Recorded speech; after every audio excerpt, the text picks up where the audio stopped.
Hey friend, here's a question from a viewer named Wayne. He writes this. Thank you from down under. Down under what? Oh, Australia. Thank you from down under for an amazing video on this tool.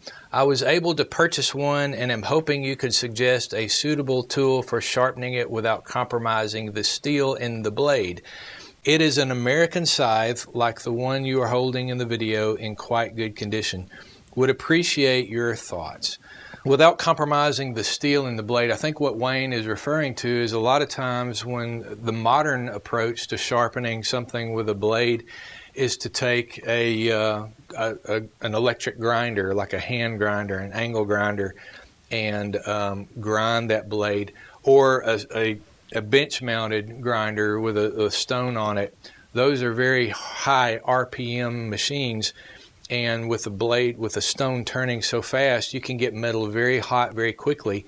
And if you get it too hot too quickly, you can take the temper out. You'll see that metal start to turn colors. It'll start to turn blue maybe once it cools, and you've kind of lost the temper in that. That could be very bad for a chisel or an axe or something that is specifically tempered for that tool. Other tools, other more primitive tools, it doesn't quite matter as much, but you still don't want to heat it up too quick, especially a scythe blade. You'll end up making it so brittle that it'll break very, very easily. The first step in sharpening the American scythe would be to use, and the proper way without overheating it would be to use the old grinding stone.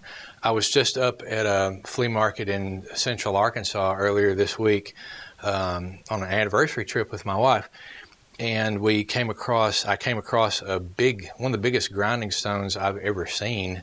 It was in pretty good condition and rather inexpensive. It was 2 inches wide, but I think 46-inch diameter wheel, and it was mounted, old wheel, but it was mounted on it looked like a kind of a new stand that somebody had made with a pedal. It was foot operated, and it was in really good shape. That would be the tool, and one like I've got, to do that first bevel shaping on the scythe blade. And you would take a jig. I think I mentioned this in the episode on my favorite tool about the scythe. You could take 2 sticks and mount them to the pole there in your workshop, and then set that stone at just the right angle where you get the perfect angle for that bevel, and then you can just flip it over and do the other side. It gives it a nice even bevel all the way, the entire arc of the blade. That's really the best way to do that.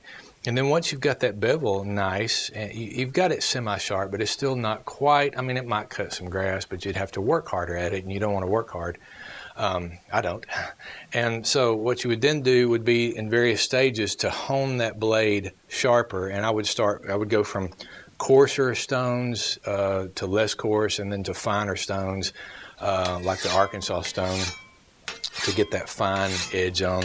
And look, there's all kinds of advice out there on YouTube, especially on how to sharpen a scythe. Of course, sharpening the American scythe is different from sharpening the European or Austrian scythe. But there's all kinds of advice out there, and everybody's way on YouTube is the right way. Don't be intimidated by all that. I've always said there's 6 ways to skin a cat. 2 of them don't work. 2 of them work pretty good, and 2 of them still get the job done no matter how bad the cat looks. So don't be intimidated by you got to do it this way, you got to do it this way. In fact, one of the best things you can do is just go out and start mowing and see the difference that it may start. Try the grass first without doing anything and see how bad it is. And then as you're going through the various stages in sharpening, keep trying the grass and watch your improvement. You know what? That's really the best way you can learn how to sharpen that scythe blade and see what the difference is. That's worth 100 videos. It's just the experience of trying and maybe not having success, but that teaches you so much. So go out there, after all, it's not rocket science. It's just mowing the grass. So, how could you go wrong? Now, if you would like to join in the discussion on today's topic, leave your comment in the comment section below. Maybe you've got a question. Leave that below too. Or maybe you got a question on a whole nother video from the Farm Hands Companion channel. Go to that video, go find it, look for that video and leave your question in the comment section of that video. And we'll try to answer it on upcoming episodes of this, the Farm Hands Companion Q&A show. Subscribe, please, if you haven't already. And also, remember to share these videos. That helps so very much. You wouldn't believe it. It helps so much. Thanks for watching. I'm Paul Mack, and we'll talk at you later.